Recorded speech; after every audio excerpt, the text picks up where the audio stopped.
சிறிய தொடக்கம் பெரிய வெற்றி. ஒரு அழகான கிராமத்தில் குமார் என்ற ஒரு சிறுவன் இருந்தான். ஒரு நாள் அவன் ஒரு சிறிய விதையை மண்ணில் நட்டான். அதை தினமும் அன்பாக நீர் ஊற்றி கவனித்தான். நாட்கள் கடந்தன, ஆனால் எதுவும் நடந்ததாக தெரியவில்லை. அதை கண்டு சிலர் சிரித்தார்கள். இது என்ன பெரிய விஷயம் என்று கிண்டல் செய்தார்கள். ஆனால் குமார் நம்பிக்கையை இழக்கவில்லை. அவன் தொடர்ந்து அந்த விதையை கவனித்து கொண்டே இருந்தான். சில நாட்கள் கழித்து ஒரு சிறிய முளை மண்ணை துளைத்து வெளியே வந்தது.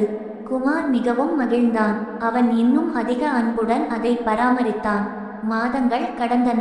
அந்த சிறிய செடி மெதுவாக பெரிய மரமாக வளர்ந்தது. அந்த மரம் இனிய நிழலும் சுவையான பழங்களும் கொடுத்தது. அனைவரும் அதை பார்த்து ஆச்சரியப்பட்டார்கள். அப்போது தான் அனைவரும் உணர்ந்தார்கள், சிறிய தொடக்கம் பெரிய வெற்றியாக மாறலாம். அன்பும் பொறுமையும் இருந்தால் சிறிய முயற்சியும் பெரிய பலன் தரும்.